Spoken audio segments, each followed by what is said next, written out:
Give me the camera, please. Go, let's go. I've never seen anything like this. This is Ora, boas malta, bem-vindos para mais um Ponto Break, desta vez para quinta-feira, dia 8 de janeiro de 2026. Hoje um dia interessante, com bons jogos, com boas oportunidades, algumas entradas vencedoras, outras nem por isso, mas ainda assim o saldo é interessante para o nosso lado. Vamos falar aqui então de vários jogos, neste verão australiano, desde o United Cup, Brisbane, Auckland. Aí começamos com o primeiro jogo, logo em Brisbane, Kamenori contra o Kovacevic. O último jogo entre os dois foi em Los Cabos em 2023, onde o Kovacevic ganhou por 2-1. A Kovacevic que vem de uma vitória frente ao Nick Kyrgios. Nick Kyrgios tinha ganho a Zabalenka na Batalha dos Sexos. Um torneio, um evento com regras especiais e que para valorizar aquilo que é o ténis feminino, essencialmente. Mas não dá para perceber muito bem como é que está o momento do Kyrgios em termos de recuperação. Veio de lesão. E aqui apareceu, jogou bem alguns pontos, outros parecia o velho Kyrgios de volta, não se importar e a tentar ser mais o showman, o centro das atenções, e o Kovacevic conseguiu isolar este ruído exterior e conseguiu se concentrar naquilo que era o mais importante, que era o seu jogo e naquilo que estava a fazer o adversário, e conseguiu ganhar e muito bem o seu jogo contra o Nick Kyrgios pelos parciais de 6-3 e 6-4. Já o Kamenori teve que suar para ganhar o Humbert. Foram precisas 2 horas e 36 minutos para vencer o francês, num jogo onde podia ter caído para qualquer um dos lados, porque no terceiro set o Kamenori está a ganhar 3-1, mas já subiu para 5-2, perde a vantagem no break, devolve, e depois ali o Humbert, quando servia para o tie-break, para o 6-6, acabou por não conseguir impor o seu serviço e acabou por perder o jogo, mas um jogo muito físico. E acredito que o Kamenori poderá sofrer disso, principalmente se o jogo se prolongar, e acredito que o Kovacevic tem armas suficientes para prolongar o jogo ou então ganhar em 2-0, mas caso seja um terceiro set, isso pode valer alguns pontos aqui ao Alexander Kovacevic. Em termos de valor, o maior valor, na minha opinião, para esse jogo está na vitória do Kovacevic, 2,62. Diria que o de justa estaria entre 2,30 e 2,40. O mercado aqui dá-me demasiado favoritismo ao Kamenori do que eu dou, e por isso vão posicionar com um quarto de unidade aqui no Alexander Kovacevic a 2,62. Depois temos Sebastian Korda, que vai jogar contra o seu compatriota a Michelsen. O Michelsen que venceu o Thiem, um dos grandes prodígios do ténis atual, por 2-0. Um time que não teve muito bem, cometeu muitos erros não forçados em comparação com os winners. O Michelsen que foi um jogador mais inteligente, um jogador que soube dosear a agressividade, mas nos momentos que era preciso ser agressivo, conseguiu impor o seu ténis. O Sebastian Korda ganhou o Leica, e ainda bem que o Leica acabou por desistir, e a nossa aposta acabou por ser devolvida, ser anulada, porque nós estávamos posicionados a favor do Leica, e um Leica que pareceu ali com várias fragilidades físicas. O Sebastian Korda, que o ano passado teve uma lesão, vem recuperando algum índice físico, mas é sempre um jogador que não dá para contar com ele a 100%. E aqui o Michelsen parece-me que tem armas suficientes, vem de um momento, vem uma vitória frente ao Duke Worth, um jogador australiano, jogava em casa e conseguiu-se impor. Foi preciso ir a um terceiro set, mas mesmo assim teve a frescura física e mental para conseguir estar e dar o melhor de si. Esta vitória contra o Thiem faz-me olhar que tem capacidade suficiente para vencer este Sebastian Korda, ou pelo menos mais do que o mercado sugere. O mercado aqui dá mais do que 66% de probabilidade ao Sebastian Korda de vencer. Eu não concordo, diria que ele tem à volta de 55%, por isso o valor, na minha opinião, está do lado do Michelsen. 2,52, eu diria que ele andará ali à volta de 2,20, 2,30, na melhor das hipóteses. Por isso a minha sugestão de aposta é para o Michelsen vencer o jogo, também com um quarto de unidade a 2,57. Partimos agora para Hong Kong, onde vamos ter o jogo do Muller contra o Giron. O Giron, que é um jogador interessante e dá-se muito bem nessas condições mais rápidas. Os últimos 5 jogos do Giron venceu 3, perdeu 2, perdeu contra o Hoffman em Atenas, na Grécia, e perdeu contra o Altmaier em Paris em outubro do ano passado, mas venceu, por exemplo, o Pedro Martínez, venceu Nakashima em Atenas, venceu, por exemplo, o Djere, que é um jogador de terra batida, mas um jogador que sabe contra-atacar e sabe se posicionar muito bem no fundo do corte, um jogador agressivo na resposta, e venceu por 2-0. Já o Muller venceu o Kamanovic, e foi um jogo onde surpreendeu-me o resultado. acima de tudo. Porque para quem viu o jogo, principalmente o primeiro set, não se esperava este resultado, ou pelo menos esperava-se que o Kramanovic conseguisse se impor depois de recuperar o break em atraso. O que é que acontece? No segundo set, o mesmo comportamento, começa a levar logo o break, o Müller faz o 3-1, a subir para 4-1, não consegue confirmar, devolve, e depois lá está, quando o Kramanovic servia para 5-5, 7, é normal. Por isso é que muitas vezes a gente fala da técnica da gelatina, quando o jogador está a servir para fechar o set ou encontro, muitas vezes tem dificuldades para fechar, e principalmente o jogador que está a servir para não perder o jogo, que sente aquela pressão adicional, e foi exatamente isso que aconteceu.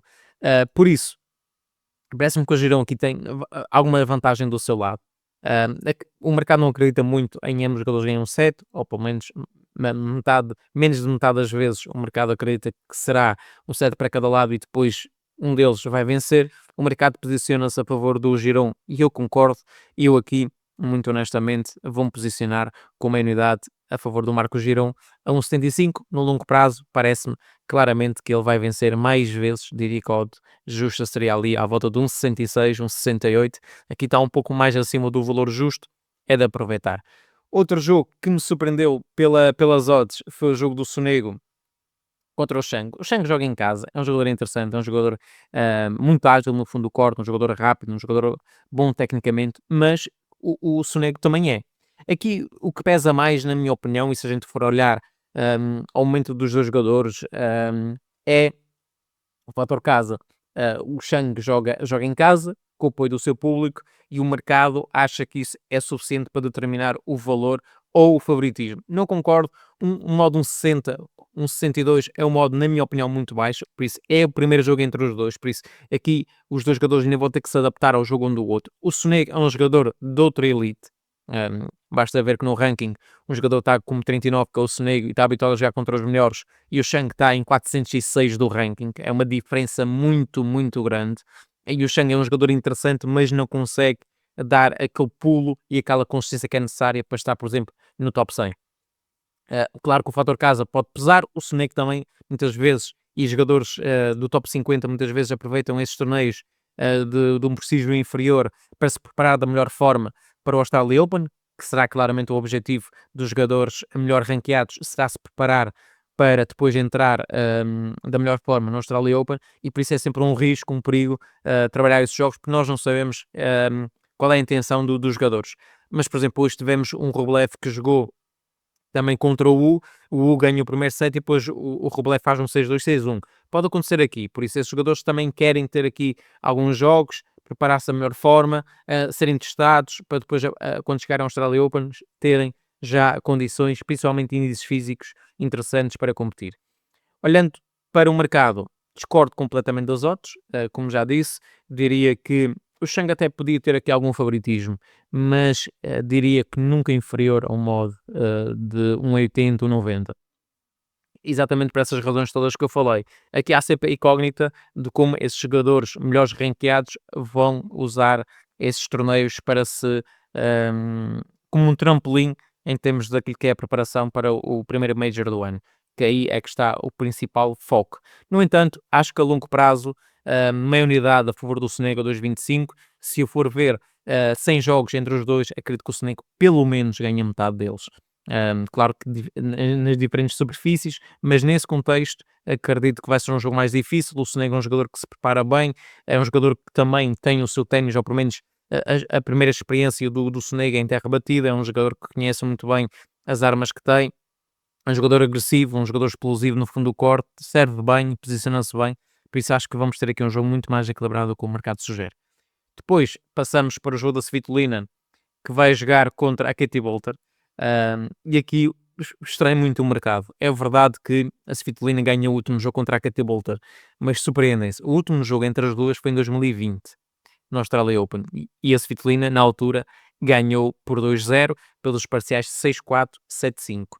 A Svitolina, de lá para cá, casou-se, foi mãe, já não tem a mesma disponibilidade física e mental que tinha, já não tem o mesmo jogo, E a Katy Bolter é um pouco o contrário. É uma jogadora que cada vez tem melhorado ano após ano, tem conseguido ter um ténis mais consistente.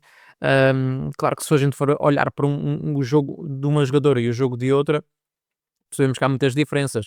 Por exemplo, a Svitolina ganhou a Gracheva aqui em Auckland por 6-3, 6-1, jogou bem, é verdade, impôs-se muito bem, mas a Svitolina também sabe disso. A Svitolina sabe que quanto mais o jogo se arrastar, pior para ela. Por isso ela tem uma tendência para entrar muito forte nos jogos, a tentar dar logo um break e confirmar e começar a trilhar ali o caminho da vitória. No entanto, a Katy Bolter também é uma jogadora que sabe muito bem contra-atacar, sabe defender e principalmente tem um serviço muito mais interessante do que a Gracheva. E venceu a jogadora ucraniana, uma jogadora que também estava num excelente momento, por duplo 6-3, jogou bem. Não foi uma jogadora que sofreu no seu jogo de serviço, foi uma jogadora que soube soltar-se e aproveitar a situação que tinha. E parece-me que esta odd da Svitolina está completamente exagerada. E aqui há dois mercados que eu acho muito interessante. Vitória Katy Bolter a 4,20. Outro mercado interessante, a pensar naquilo que eu disse, será a Svitolina menos 12,5, a 1,72. No entanto, não gosto muito do 1,72. Porquê? Porque diria que a odd justa estaria ali à volta de 1,80, 1,84. O mercado está muito tendencioso para a Svitolina, não há valor nenhum na odd da Svitolina, antes pelo contrário, o valor está do lado da Katy Bolter, por isso um quarto de unidade a 4,20 a favor da britânica. Depois temos Mukova, que vai jogar contra a Alexandrov, e aqui um jogo bastante interessante, e para quem puder ver, acho que vai ser interessante, vai dar para trabalhar ao vivo em várias situações, em várias frentes, seja no Overgames, seja no vencedor do encontro. É um jogo muito interessante para se trabalhar, muito honestamente. A Alexandrova venceu os últimos 2 jogos que fez contra a Mukova, em Stuttgart, na terra batida de Stuttgart, na Alemanha, ganhou por 2-1, e depois em fevereiro de 2025, em Linz, na Áustria, venceu também por 2-0 a Mukova. Mukova, que vem de um jogo frente à Tomanovic, a jogadora da casa, e venceu por 2-1. Já a Alexandrova venceu a Kenin por 2-0. Um 2-0 bastante consistente, tirando o primeiro set, que foi o mais difícil, porque a Alexandrova não entrou muito bem no primeiro set, mas depois no segundo despachou claramente a Kenin, norte-americana, por 6-3. O que é que aconteceu no primeiro set? A Alexandrova tem muitas vezes esse padrão, muitas vezes tem o break à frente e até consegue confirmar, mas depois, quando chega ali perto de fechar o set, por exemplo, a servir para ganhar o set, não consegue e cede. E foi exatamente isso que aconteceu. Ela teve a ganhar 4-1 e teve que ir a tie break. Só para vocês terem uma ideia. Ela, quando se via para 6-3, ela perde o seu jogo de serviço e a partir daí teve dificuldades. E ainda teve uma situação de set point, quando a Canine servia para 6-6, mas não conseguiu. Um erro não forçado, na minha opinião. E depois no tie-break, conseguiu-se impor muitas vezes à boleia do serviço. Depois, segundo set, já não houve grandes conversas, conseguiu dar ali logo o break numa zona muito perigosa, e quando levas break nessa situação, muitas vezes vais perder o jogo. Foi quando a Kenin estava a subir para 4-3, leva o break, 4-3 para a Alexandrova, 5-3 confirmação do break, e depois acho que a Kenin a partir daí desistiu completamente do jogo, e depois quando servia para reduzir para 5-4, perde em 6-3.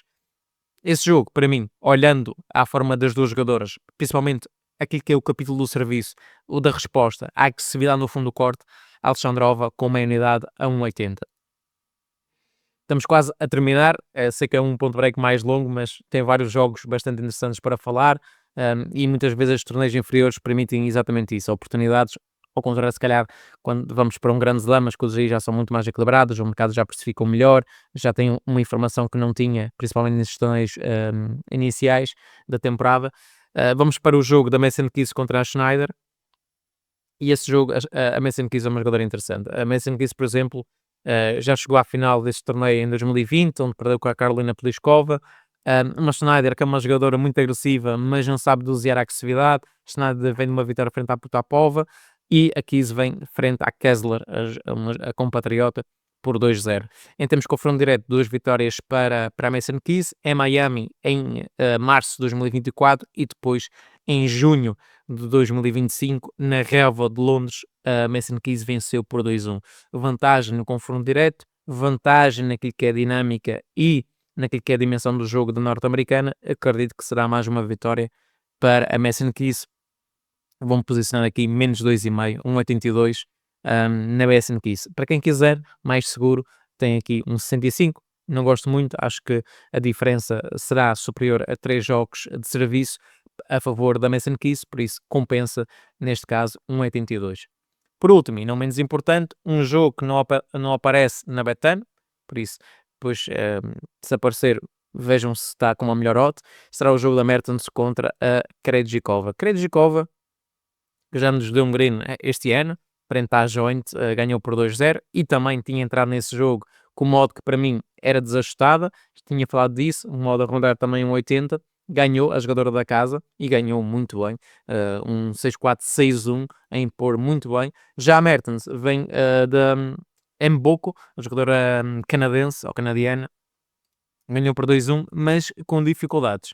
O último set, por exemplo, teve aqui situações onde aquele break inicial que ela dá no 3-1 e depois consegue confirmar 4-1, acho que embala completamente. Mas os jogos de serviço dela não foi assim tão consistentes quanto isso. O segundo set foi um bocadinho aquilo que aconteceu no segundo set, aconteceu no terceiro, mas de forma invertida. Aquilo que a Mboko tinha conseguido fazer no segundo set, a Mertens consegue no segundo. Primeiro set, lá está, a Mboko aqui, é aquilo que eu digo, é uma jogadora muito interessante, é uma jogadora jovem, uma jogadora que tem muito para crescer em termos de maturidade competitiva, mas entrou muito mal no jogo. Entrou com uma estratégia que em 90% das vezes vai perder. Porque é aquela mentalidade de pá, vamos entrar a todo o gás. O problema é que depois não consegues manter, lá está, a consistência nas pancadas, a agressividade que tu estavas a ter em momentos anteriores e que até dificultaste de certa forma em alguns momentos a adversária, mas a Mertens conseguiu perceber isso desde muito cedo e começou a variar muito o jogo e Mboko quase sempre chegava atrasada à bola, no serviço da Mertens raramente conseguia fazer um ponto, basta ver que nos primeiros 3 jogos de serviço da Mertens, a Mertens fecha em branco. Por isso a Mertens no capítulo do serviço esteve muito bem e acho que fez a diferença naquilo que foi a estratégia das duas jogadoras para o resultado final. Em termos deste jogo em particular, 1,83 a favor da Krejcikova a longo prazo, parece-me interessante. Porquê? Não é que tenha muito valor, mas diria que o de justa estaria entre 1,78 e 1,80. Aqui o mercado a 1,83, dá 3 ticks acima daquilo que é a odd que eu projetei para esse jogo. Parece-me que no longo prazo, pela estratégia Krejcikova, que é uma jogadora que serve bem, mas também uma jogadora que varia e sabe tirar rendimento à adversária, e muitas vezes consegue desacelerar o jogo, que é aquilo que a Mertens muitas vezes tenta fazer para tentar ganhar o ponto o mais rapidamente possível. E a Mertens, também por ser uma jogadora já veterana, de outra idade, sabe que o sucesso desta partida tem a ver muito com a capacidade de fechar os seus jogos de serviço rápido e pressionar a adversária. Principalmente servir à frente pode haver essa vantagem, porque a Mertens, se o jogo partir para o lado mais físico, vai ter uma tendência para ceder. Se o jogo partir para o lado mais mental, vai favorecer a Mertens. Por isso aqui será um jogo interessante. Acredito que a Krejcikova, pelo momento, pela grande vitória que traz frente à Joint, uma jogadora da casa, que o público estava a seu favor e foi difícil em muitos momentos controlar as emoções, 1,83 tem muito valor. Pessoal, este foi o Ponto Break, um bocadinho mais longo, espero que tenham gostado. Se gostaram, não se esqueçam de deixar o like, subscrever o canal e ativar as notificações e vemos numa próxima oportunidade para falar de ténis.